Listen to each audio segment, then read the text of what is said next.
शांति। आज का विषय है हर परिस्थिति में शांत कैसे रहें। चाहे कैसी भी परिस्थिति हो, आप सभी जानते हैं कि आज संसार में हर व्यक्ति, चाहे पढ़ा लिखा है, चाहे अनपढ़ है, चाहे गरीब है, चाहे अमीर है, किसी भी जाति का है,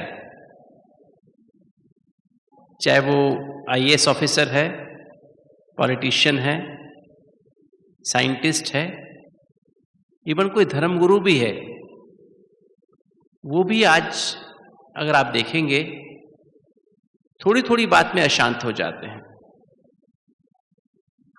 आप सभी, हालांकि हम सभी कितने समय से ज्ञान में चल रहे हैं, कोई 10 साल से, कोई 20 साल से, कोई 25 साल से, कोई 30 साल से, कोई 40-50 साल से भी हैं, 60 साल 70 साल से भी हैं। अगर हम सच्चाई से अपने आप को चेक करें कि सचमुच किसी भी परिस्थिति में हम शांत रह पाते हैं, क्या हम अशांत तो नहीं हो जाते हैं? हमारे विचारों की स्पीड फास्ट तो नहीं हो जाती है? बाहर सारा संसार तो दुख और शांति में जी ही रहा है, नहीं जी रहा है? सभी। आज कोई भी माता पिता अपने बच्चों से खुश नहीं है खुश कोई? बच्चे माँ बाप से खुश नहीं है, पति पत्नी से खुश नहीं है, पत्नी पति से खुश नहीं है। अर्थात उनके मन में उसके प्रति शांति नहीं है, बेचैनी है।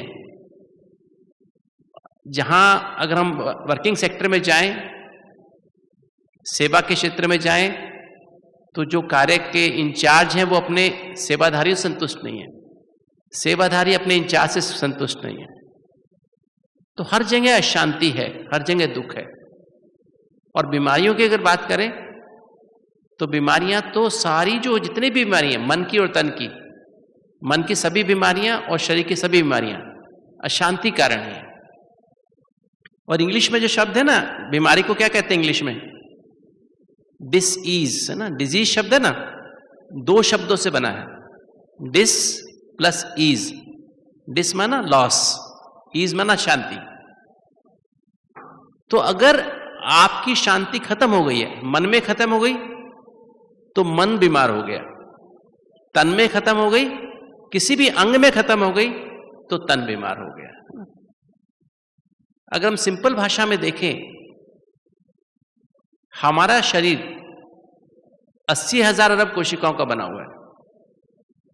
कितनी कोशिकाओं का? सारे विश्व की पॉपुलेशन कितनी है?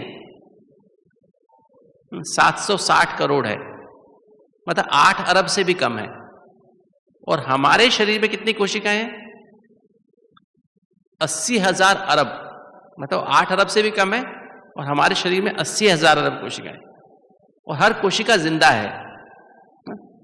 वो अपने आप में इंडिपेंडेंट भी है और साथ में भी कार्य करती है। जैसे इस दुनिया में रहते भी हर मनुष्य इंडिपेंडेंट है, किंतु साथ में मिलकर कार्य करता है, अकेला कुछ भी कोई कार्य नहीं कर सकता है।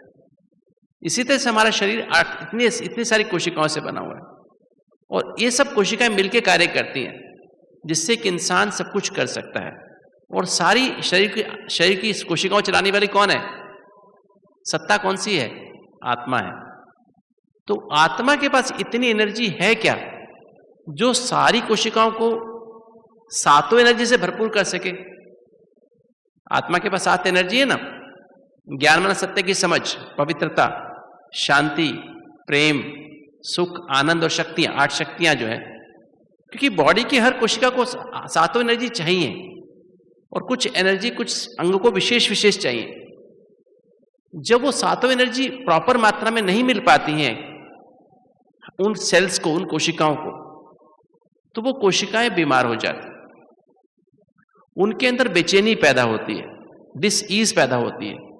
उससे उन कोशिकाओं में टॉक्सिन्स पैदा होने लगते हैं, जहरीले पदार्थ बहुत बढ़ जाते हैं, उनको निकाल नहीं पाती है, तो उससे वो सेल्स बीमार होती है।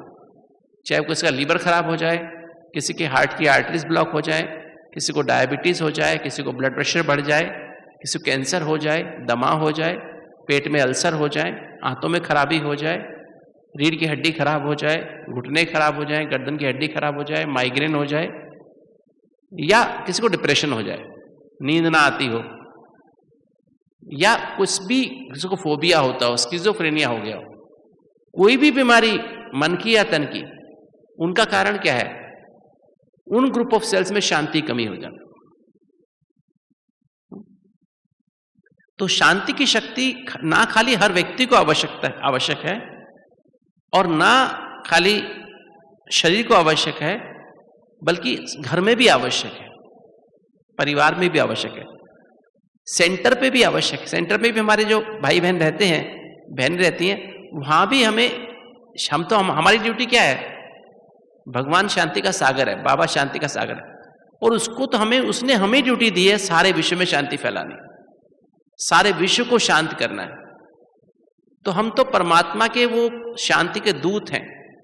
तो हमारे पास तो रियल में शांति क्या होती है उसकी समझ होनी चाहिए, और उसकी कैसे फैलानी है उसकी भी समझ हमें होनी चाहिए। उसकी सही विधि क्या है जो बाबा ने बताई, देहधारियों ने बताई, किताबों में लिखी, वो नहीं, जो बाबा ने स्वयं मुरली में बताई है ना।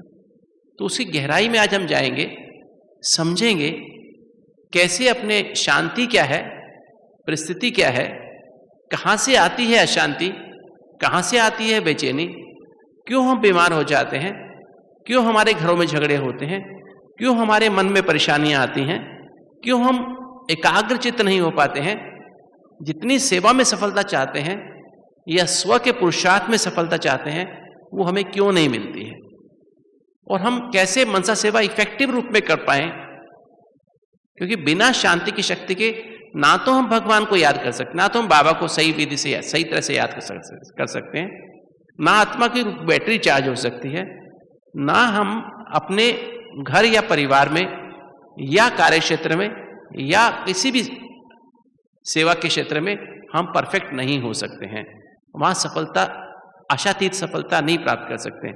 तो कैसे वो हमारी स्थिति बने, आज इसी बात को हम गहराई समझेंगे कि कैसे आज के समय में जब चारों तरफ परेशानियां हैं, प्रॉब्लम्स हैं, शांति कहीं भी नहीं है, वो हम कैसे हर परिस्थिति में रहते हुए हम शांत कैसे रह सकें, कैसे हम शांतिमय जीवन बिता सकें, और ना खाली खुद शांत रह सकें, अपने आसपास में संबंध संपर्क में आने वाले सभी भाई बहनों को, जिनको हम वाणी के द्वारा संदेश देते हैं, उनको सिखाते हैं, उनको हम ट्रेनिंग देते हैं। कई बार ट्रेनिंग कोर्स देने वाले क्या हम वो खुद भी चेक करते हैं, कई बार मुझसे मिलते हैं तो मन से वो भी शांत नहीं होते हैं, उनको भी परेशानियां बहुत आती हैं। तो कई बार भाषण करना तो बहुत सहज है, किंतु रियल में शांति क्या है और कैसे उसको अचीव किया जाए, है ना। महारथ, आज को बाबा ने कहा महारथी भी, है ना, बाबा ने आज बताया ना महारथी की क्या हाल, महारथी के सामने माया और ही टेस्ट करने आती है और बड़े रूप में आती है, और सारे टेस्ट उसको पास करने पड़ते हैं। तो वो भी बहुत अशांत हो जाते हैं, बहुत परेशान हो जाते हैं। और कैसे हमें इसको पहचाने और कैसे वो शक्ति इतनी जमा कर लें तो ना खाली हम अपने आप को चार्ज कर सकें, पावरफुल बना सकें, दूसरों को भी बना सकें। चलिए 1 मिनट फिर साइलेंस में बैठते हैं और उसके बाद फिर हम शुरू करते हैं शांति की शक्ति के ऊपर गहराई से आज चलते हैं, किस तरह से हम शांति की शक्ति को बढ़ाएंगे ताकि ना खुद हम शांत रहें, दूसरों को भी कर सकें। 1 मिनट सभी वाइट लाइट में वापस पावरफुल योग करते हैं। अपने को निश्चय करें, मैं स्थूल देह नहीं, इस स्थूल देह को चलाने वाली अति सूक्ष्म चैतन्य ज्योति बिंदु आत्मा मुझ आत्मा से 7 चैतन्य आत्मिक ऊर्जाएं शरीर की 80,000 अरब कोशिकाओं को पोषित कर रही हैं। इसको महसूस करें, कैसे ज्ञान अर्थात सत्य की समझ, मैं कौन हूं, मैं किसका हूं, मेरे उससे एक एक संबंध की अनुभूति, और संसार रूपी ड्रामा से साक्षी दृष्टा बन करके इस दृश्य को अपने अंदर महसूस करें।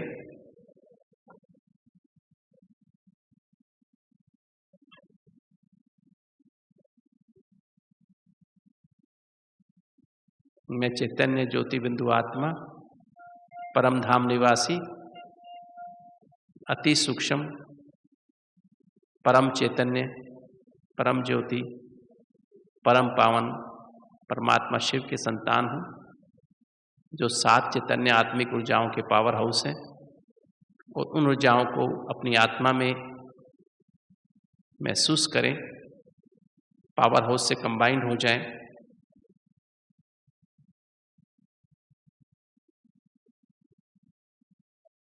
अपने बुद्धि, मन, संस्कार तीनों को भी महसूस करें। बुद्धि 7 गुणों से भरपूर होती जा रही है। मन, मेरे संस्कार परिवर्तन हो रहे हैं, और शरीर की कोशिका 7 एनर्जी से भरपूर होती जा रही है। एक एक सेल में ज्ञान, पवित्रता, शांति, रूहानी प्रेम, अतीन्द्रिय सुख, आनंद, सर्व शक्तियों की भरपूरता को अनुभव करें।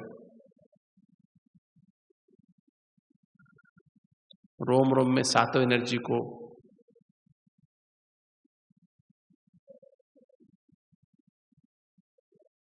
भरपूर अनुभव करें।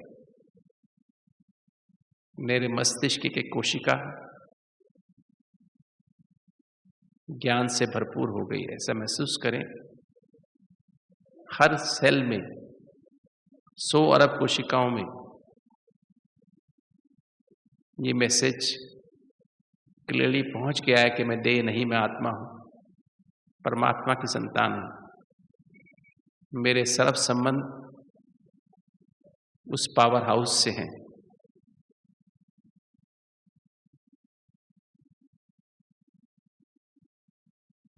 मेरे साथ अभी तक जो कुछ भी हुआ है मेरे ही कर्मों का फल है। कोई भी आत्मा उसके लिए दोषी नहीं है। वर्तमान में मैं आत्मा अपने सूक्ष्म शरीर अर्थात पवित्र बुद्धि, पवित्र मन के साथ बाप दादा की गोद में विराजमान हूँ। बाबा मुझे राजयोग की शिक्षा दे रहे हैं, और भविष्य में मैं ही आत्मा ब्राह्मण सो फरिश्ता सो देवता बनने वाली।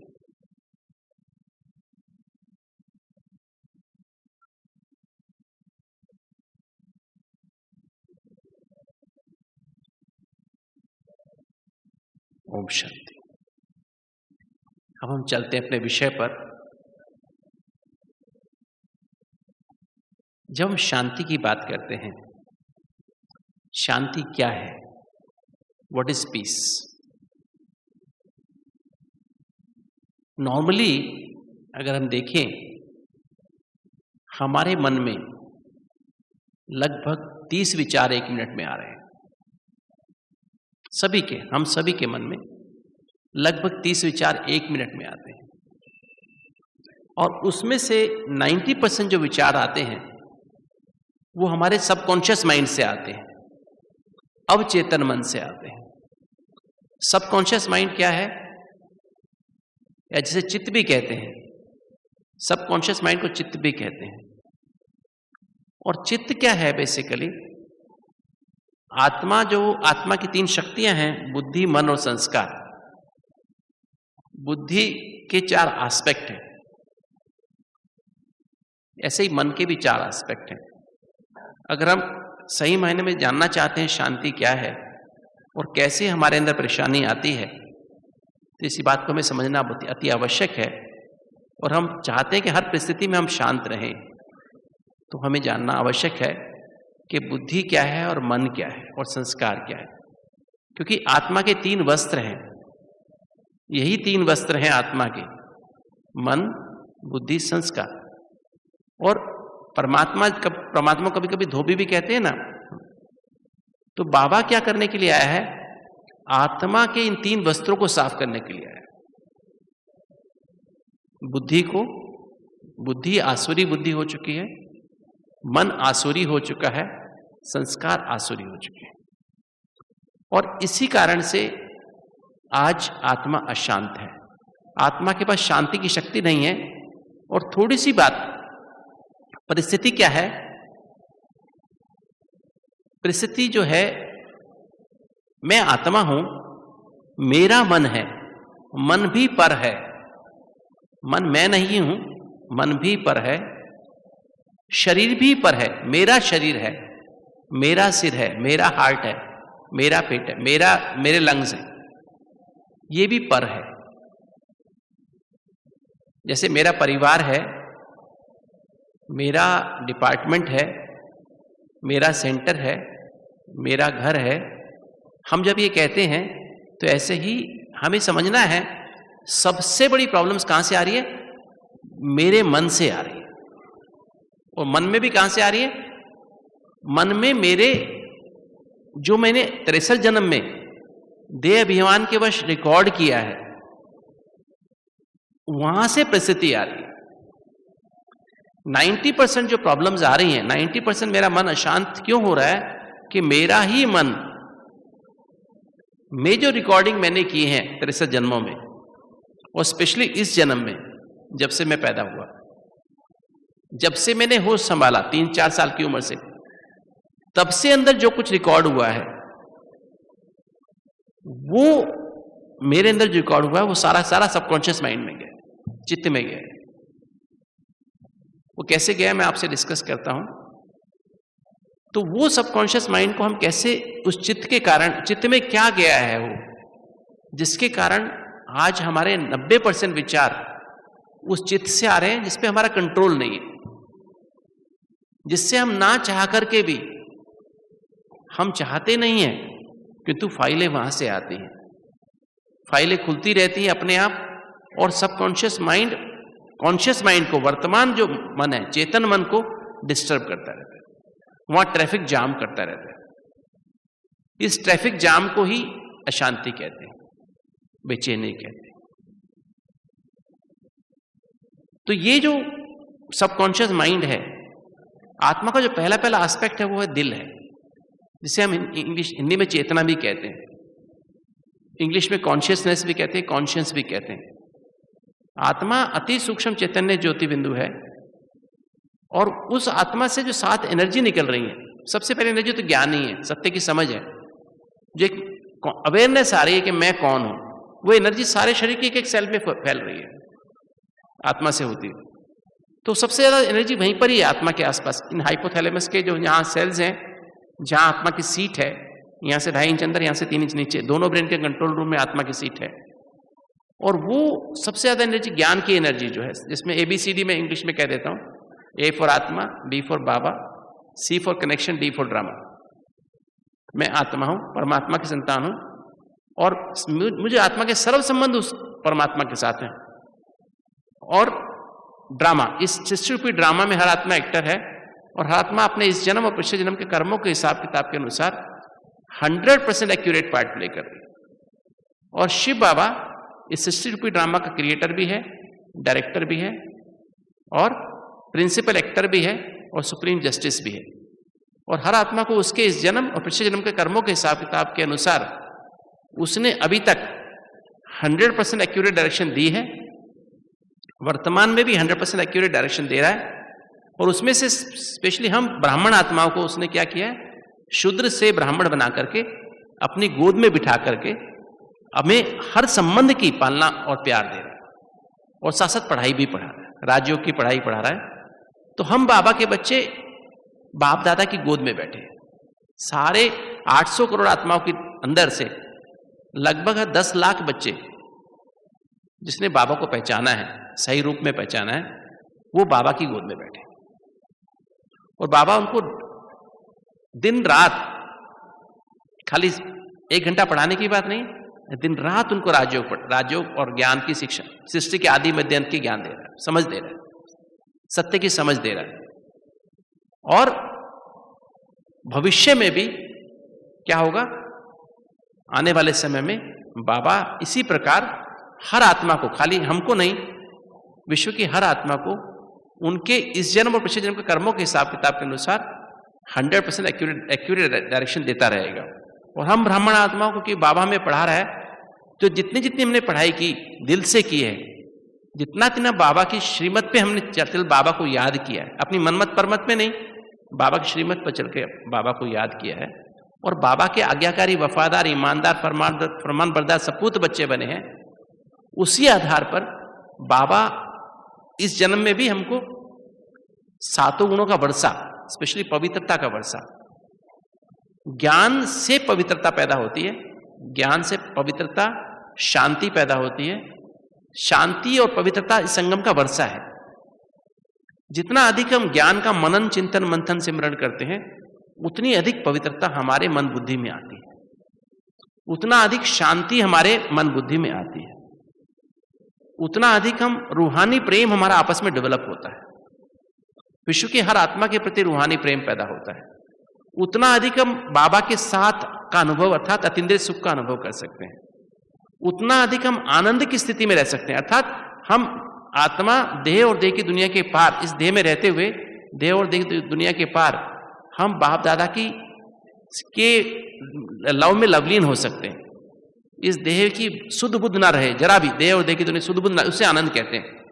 आनमाना बंधन अर्थात आत्मा देह और देह की दुनिया के बंधन के एकदम पार अपने आप को अनुभव करे, वो आनमाना बंधन, तो आनंद का अनुभव करती है। उतना जब अतीन्द्रिय सुख और आनंद का अनुभव था, जब बाबा के अतीन्द्रिय सुख जैसे बाबा के सम्मुख की स्टेज है सूक्ष्म वतन में, और आनंद बाप के साथ लवलीन होने की स्टेज है। और जितना अधिक अतीन्द्रिय सुख आनंद का अनुभव करते हैं, उससे सत्य को परखने की शक्ति पैदा होती है, उसी से विस्तार को सार में लाने की शक्ति, उसी से यथार्थ निर्णय करने की शक्ति पैदा होती है। एक बार हमने सत्य को परख लिया तो यथार्थ निर्णय अपने आप हो जाता है, एक सेकंड में निर्णय हो जाता है। जब तक हम सत्य को परखते नहीं है, राइट नहीं परखते हैं, तब तक निर्णय करने में कंफ्यूज रहते हैं। और एक बार निर्णय एक्यूरेट हो गया तो हम विस्तार को सार में ले आते हैं, अर्थात मन बुद्धि शुद्ध हो जाती है। मन बुद्धि शुद्ध, मन बुद्धि संस्कार, आत्मा की 3 सूक्ष्म शक्तियां, मन बुद्धि संस्कार। अगर आसुरी बुद्धि, आसुरी मन, आसुरी संस्कार है तो हमारा सूक्ष्म शरीर बहुत छोटा सा है, इस देह से चिपका हुआ है, स्थूल देह से चिपका हुआ है। क्योंकि जैसे ही हम इस ज्ञान के मनन चिंतन मंथन सिमरण से, मुरली के मनन चिंतन मंथन सिमरण से जितना जितना अपनी अंदर सातों एनर्जी भरपूर करते जाते हैं, आनंद की स्थिति का अनुभव करते जाते हैं, उतना अधिक क्या होता है, हमारा बुद्धि भी, मन भी और संस्कार भी इस देह से न्यारा होता जाता है। उसमें लाइट बढ़ती जाती है, ज्ञान की लाइट, पवित्रता की लाइट, शांति की लाइट, रूहानी प्रेम की लाइट, अतीन्द्रिय सुख आनंद की लाइट बढ़ती जाती है, और वो लाइट के शरीर हमारा बड़ा होता जाता है।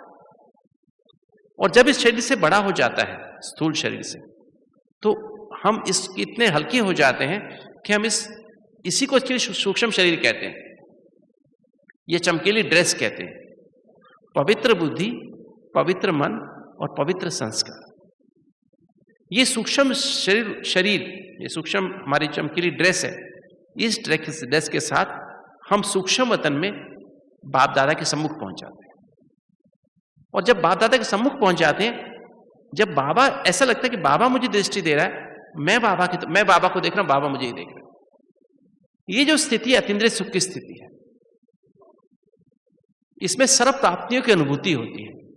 ये फीलिंग आती है कि मुझे कुछ और नहीं चाहिए, पाना था सो पा लिया, काम क्या बाकी रहा। इतना नजदीक हम बाबा के पहुंच जाते हैं। और इसमें सर्व प्राप्तियों, जैसे आज का वरदान भी था, सर्व प्राप्तियों की से संपन्नता की अनुभूति होती है, संतुष्टता की अनुभूति होती है, और इसमें इच्छा मात्र में अविद्या की स्थिति पैदा होती है। जब ऐसे सर्व इच्छाएं खत्म हो जाती हैं, तो फिर हम बाप से लवलीन हो जाते हैं, बाबा की गोद में हम पहुंच जाते हैं, और बाप और मैं एक हो जाते हैं। 2 आत्माएं, 3 आत्माएं शरीर, और 3 आत्माएं, और तीनों आत्माएं मिलकर से एकाकार हो जाती हैं, लीन नहीं होती, किंतु एकदम विचार चलने लगभग ना के बराबर हो जाती है। और वो आनंद की जो स्थिति है, उस समय हमारे बुद्धि, मन और संस्कार एकदम अलग होता है। जैसे ना ऐसा होता है कि रोमांच खड़े हो जाते हैं। इस फिजिकल बॉडी में भी बहुत बेहद के परिवर्तन होते हैं, जिससे कि आपके अंदर थायराइड की प्रॉब्लम, आपकी डायबिटीज की प्रॉब्लम और भी बाकी बॉडी में सारी बीमारियां, वो बहुत जल्दी जल्दी हील होने लगती उस स्थिति में, आनंद की स्थिति में। और उससे जो शक्ति मैंने बताया, जो हमने जो बात करें विस्तार को सार में लग शक्ति, देह और देह की दुनिया से मन बुद्धि को हम समेट के इस सूक्ष्म शरीर के साथ सूक्ष्म वतन में बाप दादा की गोद में समा जाते। तो इस स्थिति को कहते हैं, यह है विस्तार को सार में लाना। और फिर समेटने की शक्ति क्या होती है? मन बुद्धि को समेट के बिंदी आत्मा बन के परमधाम घर में बिंदी बाप से कंबाइन हो जाते हैं। जब बिंदी बाप से हम कंबाइन हो जाते हैं तो हमारे अंदर तब हमें सही मायने में सत्य की समझ आती है, अर्थात ज्ञान की समझ आती है कि हम आत्माएं बिंदी हैं, हम सब आत्माएं बिंदी हैं और परमात्मा बाप बिंदी की संतान। बिंदी बिंदी से मिलन बनाती, आसपास भी बिंदी बिंदी होती परमधाम घर में। तो हमें ज्ञान का सार रूप, और बिंदी क्या है? जो बीत गया बिंदी, जो चल रहा है वो बिंदी, जो होने वाला है वो बिंदी। संकल्प नील है ना, जीरो स्टेज जैसे संकल्प चलने बंद हो गए। पवित्रता भी क्या है? हम सब आत्माएं बिंदी आपस में एक दूसरे से बिंदी बन के व्यवहार करें और बिंदी बाप से कंबाइंड रहती हैं, तो ये पवित्रता भी बिंदी है। शांति क्या है? जो बीत गया बिंदी, जो होने वाला बिंदी, वर्तमान में जो चल रहा है वो बिंदी, शांति। रूहानी प्रेम भी बिंदी, हम सब आत्माएं बिंदी। अतीन्द्रिय सुख भी बिंदी, आनंद भी बिंदी, हर शक्ति भी बिंदी। तो जब हर चीज में बिंदी लगानी आ जाती है बाप के साथ रहने से, संकल्पों को एकदम बंद करना लगभग आ जाता है। इसे हम साइलेंस स्टेज कहते हैं, साइलेंस की शक्ति कहते हैं, साइलेंस, एकदम साइलेंस पावर। उसमें तेजी से विक्रम विनाशन लगते हैं, उसमें सहन शक्ति आ जाती है। फिर जब बाप से हम कंबाइंड होकर रहने लगते हैं, हमारा बाप ऐसा सोचता है, कुछ सोचता नहीं है, उसको कभी संकल्प आता ही नहीं है। जब इवन बाबा जब आते हैं, बाबा की जब पधरामनी होती थी, तो बाबा को इवन जो बाबा 1936 से जो बाबा ने ज्ञान सुनाना शुरू किया, शिव बाबा ने ब्रह्मा के तन से, जो उस समय सुनाना था उस समय वही सुनाया, 37 में जो सुना था वही सुनाया।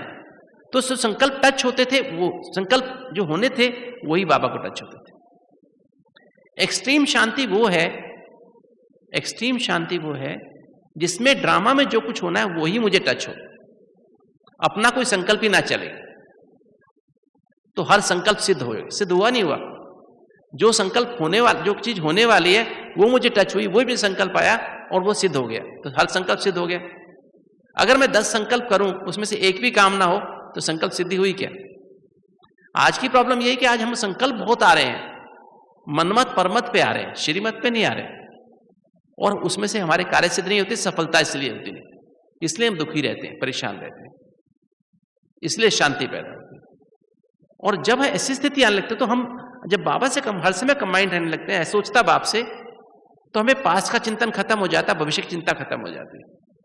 हम वर्तमान में बाबा के साथ हर समय रहते हैं, तो कुछ भी जो हमने पिछले जन्मों में हमने कर्म किए, जो भी हमने पाप कर्म किए, वो आत्माएं हमारे साथ ही हैं, हमारे माता पिता के रूप में, हमारे भाई बहनों के रूप में, पति पत्नी के रूप में, बच्चों के रूप में, साथियों के रूप में। जहां भी हम कार्य कर रहे हैं, सेंटर पे हैं या कहीं और हैं, वहां पर वो व्यक्ति हमारे साथ ही है। हमारे जिज्ञासुओं के रूप में सेंटर पे जो आने जाने, वो भी हमारे पिछले जन्म के हिसाब किताब करने वाले। अगर हमारे पास कोई सेवा करने के लिए कोई भाई बहन आते हैं, माताएं भाई बहन आते हैं, उनसे भी हमारे हिसाब किताब,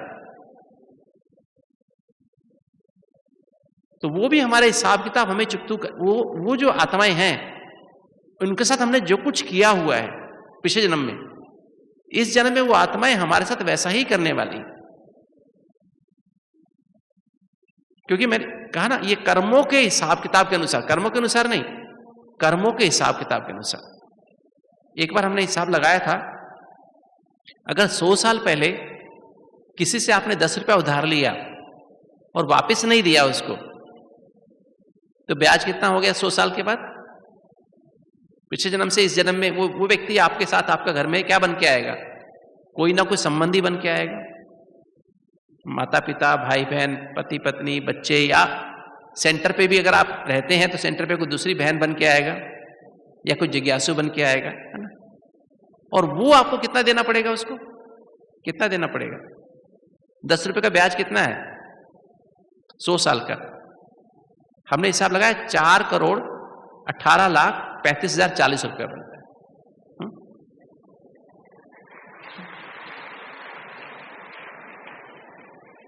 आपको इतना ब्याज देना पड़ेगा। अगर आपने उसकी किसी व्यक्ति की पिछले जन्म में 2 बार इंसल्ट की थी और इस व्यक्ति इस जन्म में आपका घर में कोई साथी बन के आ गया या कोई संबंधी बन के आ गया, ये सेंटर पे कोई भाई बहन बन के आ गया, तो इस जन्म में कितनी बार इंसल्ट होगी आपकी? वो भाई बहन कितनी बार करेगा? कम से कम 5,000 बार करेगा, कम से कम। तो आपको चुपचाप अगर आपने सहन कर लिया तो आपका विक्रम विनाश हो गया। 5,000 बार कर लिया तो, अगर बीच में एक बार भी बोल दे तो डबल पेनल्टी 10,000 हो गया। ठीक है, ये कर्मों का हिसाब किताब है, ये है कर्मों का हिसाब किताब। इसलिए हमारे अंदर इतनी सहन शक्ति होनी चाहिए। हम बीमार क्यों होते हैं, हम परेशान क्यों होते हैं, हमें नींद क्यों नहीं आती? क्योंकि स्पेशली बहनें, भाई भी अधिकतर ऐसे होते हैं, सहन तो कर लेते हैं पर समा नहीं पाते। सहन इसलिए करते हैं, डर लगता है बोलने से, झगड़ा हो जाएगा, परेशानी हो जाएगी, लोग क्या कहेंगे, है ना। हम बीके हैं तो भी हम सहन नहीं कर सकते हैं क्या? भगवान हमारे साथ, हम सहन नहीं कर सकते हैं क्या? घरों में भी ऐसा होता है, हमारे हिसाब से कोई चलता नहीं है, मेरा मन ही मेरे हिसाब से नहीं चलता है ना? सबसे बड़ी बात तो यही है, मेरे संस्कार मुझ पर काबू कर लेते हैं, मेरी बुद्धि मेरे हिसाब से नहीं चलती है ना। तो ये हमें गहराई से समझने की आवश्यकता है कि सहन करके समा तभी सकते हो अगर बाप से कंबाइंड है तो। अगर हम बाप से कंबाइंड नहीं हैं तो हम सहन करके समा नहीं सकते हैं। कई बार सहन तो कर लेते हैं किंतु समा नहीं पाते हैं, और उसी कारण से माइग्रेन होता है, उसी कारण से हमारी बहुत सारे अल्सर पेट में होते हैं, पेट में खाना नहीं पचता है, कब्जी रहती है, एसिडिटी होती है, या IBS इरिटेबल बाउल सिंड्रोम हो जाता है, कमर में दर्द होता है, गर्दन में दर्द होता है, घुटने, हड्डियां खराब हो जाती हैं। हड्डियां कितनी मर्जी कैल्शियम खा लो, कितनी मर्जी विटामिन डी खा लो, ठीक नहीं होता है।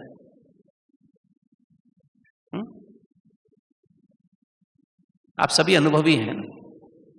तो ये सहन करने की शक्ति और समाने की शक्ति, ये तभी हमारे अंदर आ सकती है जब हम बाप से हर समय कंबाइंड, असोचता बाप से कंबाइंड रहें।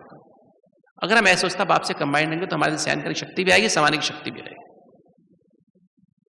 और फिर जब हम सहन करके समा लेते हैं तो फिर हम सामना करने की शक्ति हमारे अंदर आ जाती है। और सामना करने की अर्थात हम लोग पहली वाली अपने अकाउंट खत्म कर लिया तो हमें और भी, ऐसा नहीं कि हमारा एक ही व्यक्ति से हिसाब किताब है और एक व्यक्ति से एक ही तरह के हिसाब किताब है, मल्टीपल तरह के हिसाब किताब है। वो व्यक्ति 100 साल पहले हमारे साथ रहा है, खाली इंसल्ट नहीं, कई बार हमारी आपस में कहा सुनी भी हुई होगी, नहीं हुई है? कई बार हमसे कुछ हमने गलत बोल भी दिया होगा तो वो भी हमको गलत बोलने वाला है ना, नहीं बोलने वाला, कुछ और भी गलत करने वाला है ना, गलत करने वाली है ना। तो वो सारे हिसाब किताब हमको चुकतू करने, मल्टीपल तरह से, मल्टीपल एंगल से। तो उसके लिए हमें जो शक्ति चाहिए वो शक्ति हमें बाबा से कैसे मिलेगी? वो शक्ति लेने के लिए हमको निरंतरता चाहिए, है ना। तो सहन करने की शक्ति, समाने की शक्ति, और समा भी 1 सेकंड में ले लें और फिर सामना करने के लिए तैयार रहें, क्योंकि एक के बाद एक नए टेस्ट आने हैं।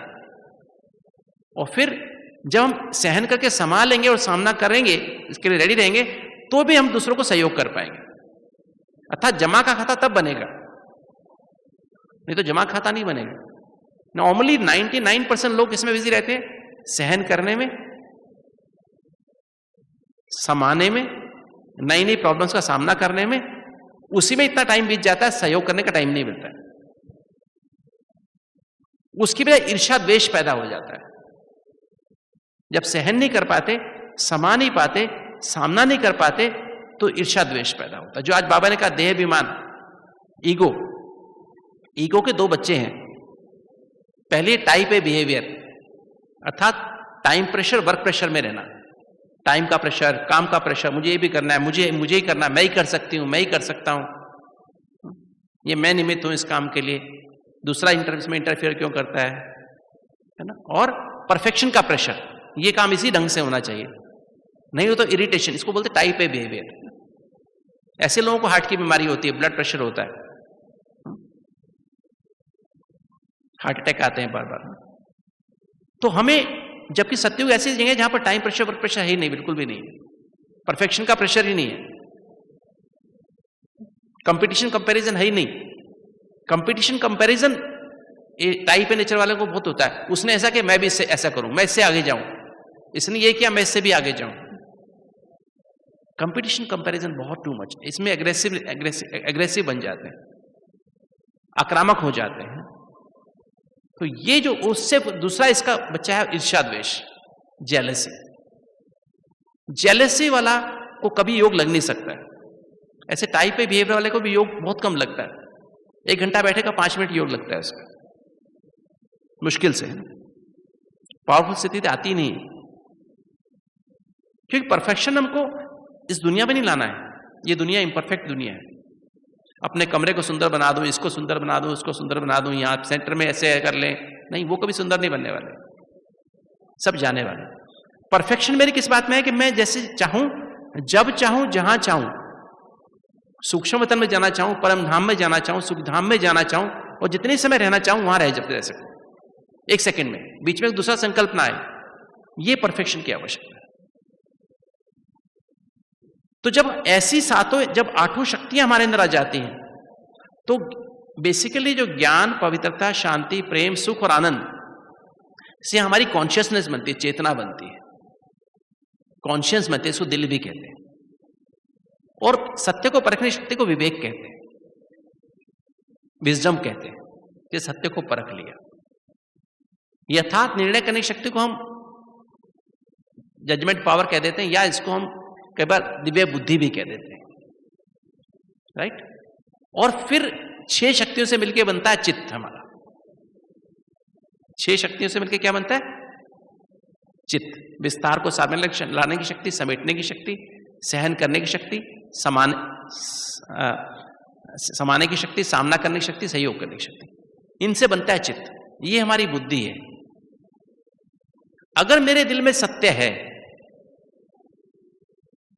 अगर मेरे दिल में सत्य है, सत्य माना सत्य ज्ञान है। प्रॉब्लम क्या हुई हमारी द्वापर युग में? सत्य ज्ञान खत्म हो गया। सत्य ज्ञान माना हम सत्ययुग कलयुग के अंत तक हम देही अभिमानी थे, आत्माभिमानी थे। हमें पता था अंदर से मैं आत्मा हूं, ये भी आत्मा है, ये भी, हम सब आत्मा, नेचुरली आत्मा थे। पवित्रता नेचुरल थी, शांति नेचुरल थी, रूहानी प्रेम नेचुरल, अतीन्द्रिय सुख आनंद नेचुरल था। त्रेता में कम हो गया था, किंतु था। किंतु जैसे ही हम द्वापर में, जैसे ही हमारे द्वापर में हम आए, बॉडी कॉन्शियस देह अभिमान आया, तो हमारे दिल में देह अभिमान आ गया, बॉडी कॉन्शियसनेस आ गया, देहभान आ गया, देह अभिमान नहीं, बॉडी कॉन्शियसनेस आ गया, क्योंकि आत्मा की एनर्जी 50% से कम हो गई, 49% हो गई, मन राजा बन गया। और मन के राजा बनते ही आत्मा में, दिल में क्या हुआ? कॉन्शियसनेस में, चेतना में क्या आ गया? मैं देह नहीं, मैं देह हूं, ये कॉन्शियसनेस आ गया। देह की दृष्टि पैदा हुई, और देह की दृष्टि पैदा होने से काम विकार पैदा हुआ, काम विकार पैदा होने से मोह और लोभ पैदा हुआ, फिर उससे अहंकार पैदा हुआ, उसको बचाने के लिए क्रोध पैदा हुआ। ऐसे 5 विकारों की उत्पत्ति हुई, फिर इनके बाल बच्चे पैदा हुए। तो इस तरह से आत्मा की एनर्जी कम होती चली गई। और दिल में ही क्या आ गया? दिल में जो आ गया कि ये देहभान आने से काम, क्रोध, लोभ, मोह, अहंकार आ गया, और उससे फिर विकार और चीजें पैदा हुई। तो ये जो हमारे दिल में क्या हो गया? देह, देह के संबंध, संपर्क, देह के पदार्थ और देह के स्वभाव, ये हमारे दिल में आ गया। उसमें सत्य खत्म हो गया, तो उसमें पवित्रता खत्म, पहले तो ज्ञान खत्म हुआ, पवित्रता खत्म हुई, शांति खत्म हुई, रूहानी प्रेम, अतीन्द्रिय सुख आनंद खत्म हो गया। और फिर क्या हुआ? निर्णय शक्ति, विवेक कंफ्यूज हो गया। निर्णय, सत्य खत्म, दिल में सत्य खत्म हुआ, तो निर्णय शक्ति हमारी कंफ्यूज हो गई, सॉरी, विवेक, सत्य को परखने शक्ति कंफ्यूज हो गई, निर्णय शक्ति भ्रष्ट हो गई। और निर्णय शक्ति भ्रष्ट हुई तो क्या हुआ? अब विस्तार को सार में लाने की शक्ति खत्म हो गई। अब सार को राई का पहाड़ बनाना शुरू कर दिया। छोटी सी बात का पहाड़ बनना शुरू हो गया हमारे मन में, हमारी बुद्धि में।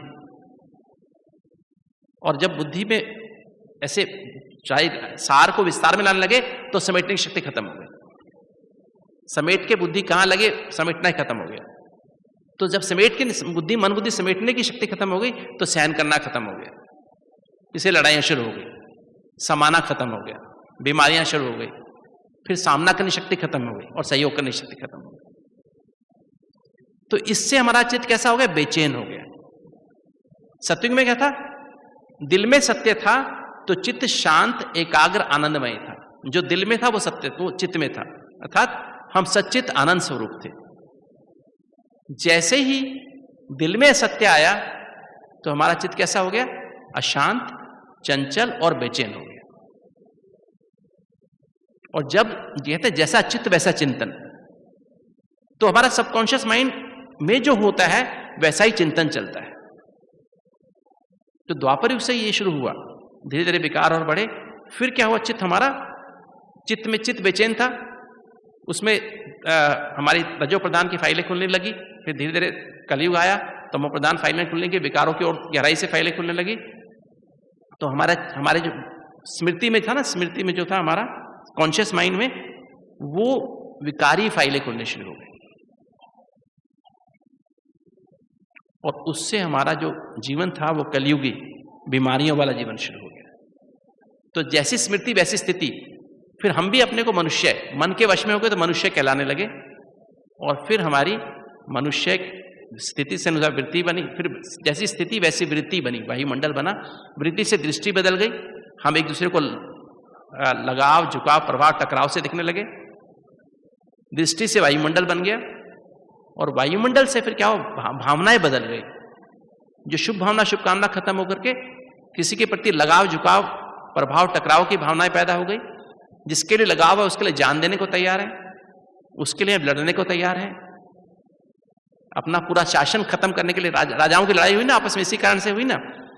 तो फिर लड़ाइयां शुरू हुई, और फिर जो है जिसके प्रति टकराव है उसके लिए, उसको खत्म करने के लिए सब कुछ भी करेंगे।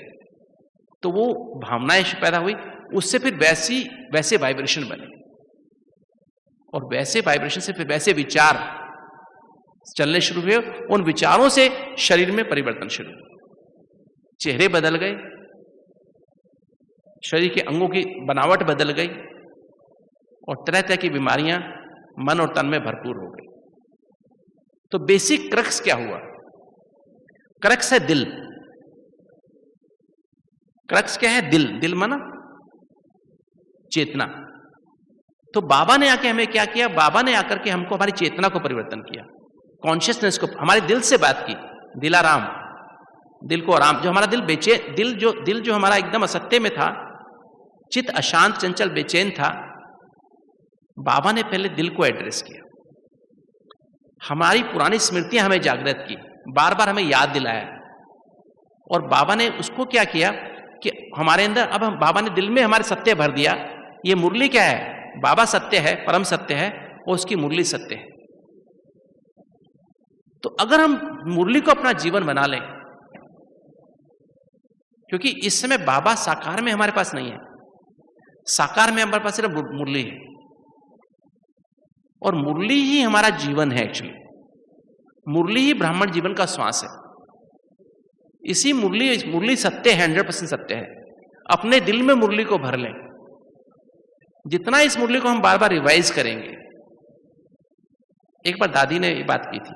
दादी, मैं सुबह सुबह, हम दादी से बहुत मेरा मिलना जुलना होता। दादी ने कहा था मुझे मुरली के बाद रोज जाके मिले, जब काम नहीं हो, जब मेरे काम नहीं है तो भी 5 मिनट मेरे पास बैठ के जाना। हम रोज, मेरा ये था, मुरली पूरी हुई मैं दादी के पास जाता था। और दादी कई बार तो दादी अकेली बैठी होती थी। कभी चांदनी चौक पे, चांदनी चौक जानते हैं ना, पांडावन में चांदनी चौक है ना, वहां दादी वहां बैठती थी। भाई साहब निर्भय भाई के ऑफिस के बाहर चेयर लगा के वहां बैठ जाती थी। कई बार मीटिंग रूम में बैठी होती थी। तो दादी ने एक बार मुझे कहा, जैसे कहा कि अष्टरत्न कौन बनेंगे? गुप्ता जी पता है अष्टरत्न कौन बनेंगे? मैंने दादी जी आप बनेंगे ना? तो दादी ने मुझे कहा गुप्ता जी, अष्टरत्न वो बनेंगे जो जिनको श्वासों श्वास बाबा और बाबा की मुरली याद होगी, जिनको एक दिन में 16,000 बार सांस लेते हैं हम। अभी आप दादी जी को दादी जानकी जी को देख सकते हो, उनको क्या याद रहता है सारा दिन? क्या याद रहता है? मेरा बाबा, प्यारा बाबा, मीठा बाबा, शुक्रिया बाबा, नहीं? और बाबा ने मुरली में क्या कहा वो याद रहता है, बस बाबा बाबा बाबा बाबा हर समय रहता है, श्वासों श्वास रहता है। ऐसे दादी प्रकाशमणि को हमने देखा कैसे दादी थी, और भी दादियों को हम देखते हैं, उनकी बुद्धि पे क्या रहता है, जीभ पे क्या रहता है हमेशा? बस बाबा और बाबा की मुरली। तो अष्टरत्न ऐसी आत्माएं बनेगी। और फिर दादी ने कहा सो में कौन आएंगे? सो में माना 108 की माला में बाकी कौन आएंगे? मैं दादी 100 की माला में वो रहेंगे जो आज्ञाकारी वफादार होंगे। कहते पर उसका पुरुषार्थ क्या है बताओ? तो मैंने कहा दादी कहती कम से कम 100 बार बाबा को याद करेंगे दिन में, और 100 बार मुरली के पॉइंट्स उनकी बुद्धि में आएंगे, अर्थात 1 घंटे में 6 बार कम से कम। तो हर घंटे में 6 बार 10-10 मिनट में बाबा याद आना चाहिए, बाबा की मुरली बुद्धि में आनी चाहिए, है ना? अगर हम सचमुच चाहते हैं हमारा दिल सत्य बन जाए, हमारे दिल में बाबा समा जाए, तो सबसे अच्छा साधन, बहुत मुश्किल है ये करना, मैं बहुत कोशिश करता हूं, इस पे बहुत पुरुषार्थ करता हूं कि मेरी बुद्धि में हमेशा यही रहे, है ना? इसलिए मुरली में बार बार मेरी जेब में रहती, बार बार पढ़ता रहता हूं, एक एक लाइन को गहराई से रिवाइज करना, बाबा की हर मुरली का पॉइंट, महावाक्य का अनुभव करना, है ना? मुरली में लगभग 10-12 पॉइंट्स होती हैं डेली की मुरली में, उन 12 पॉइंट्स को बार बार गहराई से रिवाइज करो मन में, फिर उसका चिंतन करो, बाबा मुझे तो ऐसा बनना है, फिर उसकी मंथन करो कैसे बनना है, और फिर जो मक्खन निकला उसको कार्य में लगाओ। कार्य करते टाइम याद रखो, बोलते टाइम, सोचते टाइम, लोगों से मिलते जुलते टाइम, जैसे मैं पेशेंट देखता हूं, पेशेंट देखते टाइम मैं याद रखूं, व्यवहार में आते समय याद रखूं, उसको कार्य में लगाऊं, प्रैक्टिकल में आना चाहिए। तो अगर ये मेरे मन में अगर ऐसा हो जाए तो मेरी मन बुद्धि पवित्र होती जाती है, बुद्धि मेरी दिल पवित्र होती जाती है। पवित्रता माना अब मेरे को अपना सत्य स्वरूप बार बार याद आता है, परमधाम वाला और आदि देवता स्वरूप याद आता है, और दूसरे का भी सत्य स्वरूप दिखाई देता है। सत्य स्वरूप अर्थात अनादि ज्योति बिंदु स्वरूप, आदि देवता स्वरूप दिखाई देता है, और फिर हम उसी सत्य स्वरूप में एक दूसरे से व्यवहार करें। किसी भी देहधारी से लगाव, झुकाव, प्रभाव, टकराव खत्म होता जाता है। जब ज्ञान का मनन चिंतन मंथन गहराई से करते हैं ना, तो ये खत्म होता जाता है। जब ऐसा खत्म होता जाता है तो फिर हमारे अंदर क्या क्यों कैसे खत्म होने लगता है। ये वैध संकल्प आना भी अपवित्रता है। और फिर सचमुच में हम मनसा वाचा कर्मणा संबंध संपर्क में ब्रह्मचारी और ब्रह्माचारी बन रहे, अर्थात ब्रह्मा बाबा निरंतर शिव बाबा से कंबाइन रहने लगते हैं और ब्रह्मा बाबा को फॉलो करने लगते हैं, हर सोच में, बोल में, कर्म में, संबंध संपर्क में। जब ऐसी पवित्रता आ जाती है तो मैं असोचता बाप से कंबाइन रहने लगता हूं, अर्थात ऐसी जितनी ज्यादा पवित्रता आएगी उतना असोचता बाप से हम ज्यादा कंबाइन रहने लगते हैं। जब असोचता बाप से कंबाइन रहने लगते हैं तो पास्ट की बातें अपने आप भूल जाती हैं और भविष्य की चिंता खत्म हो जाती है। मैंने बताया 90% विचार कहां से आ रहे हैं? पास्ट की साइकोलॉजिकल इमोशनल हर्ट से आ रहे हैं, अर्थात जो पास्ट में हमारे साथ बीता है ना, नेगेटिव जो कुछ भी हुआ बचपन से लेकर अभी तक, वो हमारी सबकॉन्शियस माइंड में भरा हुआ है, और भविष्य में क्या होगा वो हमारे अंदर भरा हुआ है। तो 90% विचार वहां से आ रहे हैं,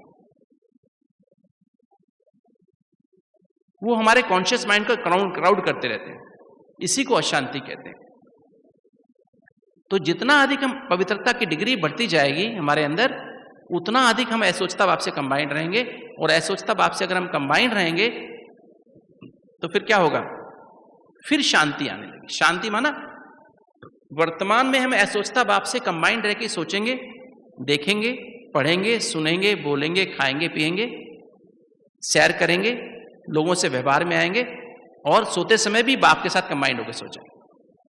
तो हमारी नींद भी इतनी बढ़िया आएगी, क्योंकि जब नींद हमारी खराब क्यों होती है? जैसे हम सोने जाते हैं कॉन्शियस माइंड सो जाता है, सब कॉन्शियस माइंड चालू हो जाता है, और वो हमें सपने दिखाता है।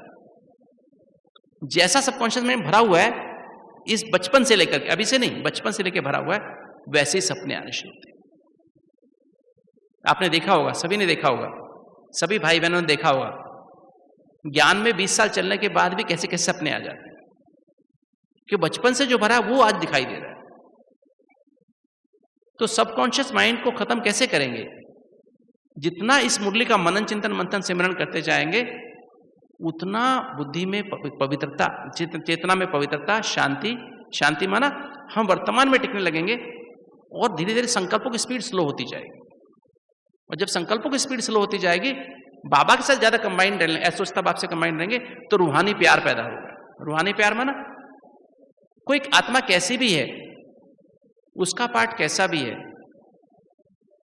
चाहे वो मेरी इंसल्ट कर रहे हैं, चाहे मुझे रोज गिलानी करते हैं, रोज मुझे तंग करते हैं, किसी रूप न किसी रूप में मुझे नीचे दिखाने की कोशिश करते हैं,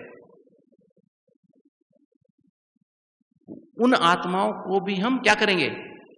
दिल से स्वीकार करेंगे, सम्मान से स्वीकार करेंगे। जैसे बाबा हर आत्मा को स्वीकार करता है, कैसी भी आत्मा हो, बाबा उसको दिल से स्वीकार करता है। ज्ञान में चलते हो नहीं चलते हो, कैसे भी हो, पापी भी हो, चाहे आतंकवादी भी हो, तो भी बाबा उनको सब कुछ दे रहा नहीं दे रहा है? नहीं दे रहा है, सब कुछ दे रहा है ना उनको, हर तरह से उनकी पालना कर रहा है। जैसे हमारा बाबा हर धर्म की आत्मा को किसी भी रूप में हो उसको स्वीकार करके उसकी पालना करता है। तो हमें भी ऐसी स्थिति बनानी चाहिए, जब हम बाबा के साथ कंबाइन रहेंगे तो सचमुच जैसे हम बाबा को देखते हैं, दादियों को देखते हैं, हमारी दादियों ने, दादी प्रकाशमणि, दादी निर्मल शांता, दादी मनोहर दादी, शांतामणि दादी, विश्वतन दादा, अभी प्रेजेंट में हमारे पास दादियाँ, दादी जानकी जी हैं, दादी रतन मोहिनी, दादी यशु दादी हैं, हमारे बड़े भाई हैं निर्भय भाई, ब्रिजमोहन भाई, दूसरे भाई हैं, और हमारी दीदियाँ हैं, है ना, बड़ी दीदियाँ हैं। वो सभी के सभी कैसे हर परिस्थिति में शांत कैसे रहती है? दादी जानकी कैसे शांत रहती है हमेशा? कोई बात तो हो जाएगा, कोई बात नहीं, कोई बात नहीं। इतनी समस्याएं उनके सामने आती हैं तो वो शांत कैसे रहती हैं? क्योंकि दिल में सत्य समा गया है, मुरली समा गई, बाबा समाया हुआ है। तो उनकी विवेक कैसे काम करती है? एक्यूरेट काम करती है। निर्णय शक्ति दिव्य हो गई है, चित्त शांत एकाग्र आनंदमय रहता है, अर्थात सच्चित आनंद स्वरूप है। और चित्त शांत रहता है, एकाग्र आनंदमय रहता है, तो वही सतो प्रधान फाइलें खुलती हैं, फरिश्ता स्वरूप की फाइलें खुलती हैं, संपूर्ण ब्राह्मण स्वरूप की फाइलें खुलती हैं। और जब संपूर्ण ब्राह्मण स्वरूप की फाइलें खुलती हैं तो क्या होता है? संपूर्ण फरिश्ता स्वरूप की फाइलें खुलती हैं, तो हर चीज का क्या होता है? वो संपूर्ण अपनी याद आ जाता है, पिछले जन्म की ऐसे सामने दिखाई देने लगता है, आदि स्वरूप की स्थिति, जैसे कैसे राज चलाते थे। आज दादियों के सामने समस्या होते भी समस्या नहीं होती है। हमारे वो कई बार मीटिंग्स में होता है ना, बहुत बड़ी समस्या लगती है भाई बहनों को, किंतु दादी के सामने वो समस्या है ही नहीं, तुरंत एक सेकंड में निर्णय आता है। तो स्मृति से स्थिति बनती है, और फिर उससे क्या वृत्ति, हम सबकी भी वृत्ति बदल जाती है, मीटिंग में सबकी वृत्ति बदल जाती है, एटीट्यूड बदल जाता है, वृत्ति से दृष्टि बदल जाती है उस व्यक्ति के प्रति, उस समस्या के प्रति, और वायुमंडल बदल जाता है। और वायुमंडल बदलने से क्या होता है? भावनाएं बदल जाती हैं, सबके प्रति शुभ भावना, शुभकामना हो जाती है, वाइब्रेशन पॉजिटिव जाने लगते हैं। हमें आज 25 साल हो गए यज्ञ में रहते हुए, दादियों के साथ देखते हुए, बड़े भाई बहनों के साथ, कैसे आज वो शक्ति काम करती है, शिव बाबा की शक्ति कैसे काम करती है, शांति की शक्ति कैसे काम करती है, प्रैक्टिकली में उसको देखने में आता है। तो उसको अगर हम सही मायने में समझें, ऐसे ही अगर हम निरंतर अपने दिल में बाबा से ABCD इस मुरली को जीवन बना लें, तो उस दिल में सत्य भर लें, तो चित्त हमारा शांत हो जाएगा, एकाग्र आनंदमय होगा। उससे हमारे अंदर ऑटोमेटिक हमारी फाइलें कौन सी खुलेंगी? संपूर्ण पावन सतोप्रधान ब्राह्मण, सो फरिश्ता, सो देवता, सब की फाइलें खुलेंगी। स्मृति से स्थिति बदलेगी, स्थिति से वायुमंडल बदलेगा, दृष्टि बदलेगी, दृष्टि से वायुमंडल बदलेगा, और उससे हमारी भावनाएं सबके प्रति शुभ भावना, शुभकामना होगी। और विश्व की सर्व आत्माओं के प्रति, जो भी इस ब्राह्मण परिवार में आने वाली और जो भी भक्त आत्माएं बनने वाली हैं, उन सबको हमारी शुभ वाइब्रेशन पहुंचेंगे, रहम के वाइब्रेशन पहुंचेंगे, कल्याण के वाइब्रेशन पहुंचेंगे। और उससे उन आत्माओं के अंदर पावन श्रेष्ठ शक्तिशाली समर्थ संकल्प उत्पन्न होंगे, हिम्मत की टांग उत्पन्न होगी, अर्थात बुद्धि में हिम्मत पाएगी कि हम बाबा के घर पे जाएं, सेंटरों पे आकर्षित होंगे। और जब उनकी वहां जाएंगे तो उनकी बुद्धि में जब वो ज्ञान दोबारा सुनेंगे तो उनकी बुद्धि, इसे कहते हैं नरम, धरती नरम हो जाएगी, तो उनकी बुद्धि में ज्ञान समझ में आएगा। ये तो ज्ञान समझ में नहीं आएगा। तब अंधेरे में रोशनी पैदा होगी, उस रोशनी से उनकी जो हाइपोथैलेमस में आत्मा है उसके अंदर तनाव खत्म होके वो चैन की अनुभूति करेंगे, शांति की अनुभूति, रिलैक्सेशन रेस्पॉन्स होगी और दिमाग तब काम करेगा उनका, तब वो भगवान को पहचानेंगे, तब बाप प्रत्यक्ष होगा। फरिश्ता को भी तब पहचान पाएंगे जब वो उनके अंदर क्लैरिटी आएगी। यही मनसा सेवा है। तो शांति की शक्ति पैदा करने के लिए हमारे अंदर आखिरी समय में टचिंग पावर और कैचिंग पावर चाहिए, क्योंकि नाजुक समय आ रहा है, टेलीविजन, अखबार, कुछ भी, ये मोबाइल अपने काम नहीं करेंगे। तो टचिंग पावर और कैचिंग पावर, जो जिसके दिल में सत्य होगा, अर्थात बुद्धि और मन पावन सत्व प्रधान बना लेंगे हम अभी शांति की शक्ति से। मन की स्पीड को इतना स्लो कर देंगे, विचारों की स्पीड को इतना स्लो कर देंगे कि बाबा के संकल्प और हमारे संकल्प मैच करें, ड्रामा की स्पीड और हमारी स्पीड सेम हो जाए।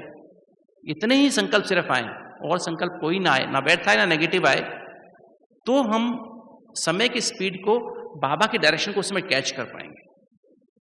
जिसे हम कहते हैं वाइसलेस, हमारी जो बाबा से ना एक वाइसलेस हमारी तार जुड़ जाएगी।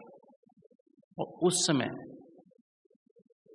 हमें जहां पर भी, जैसा भी, जहां हमारी सेवा होगी ना, बाबा वहां पहुंचाएगा।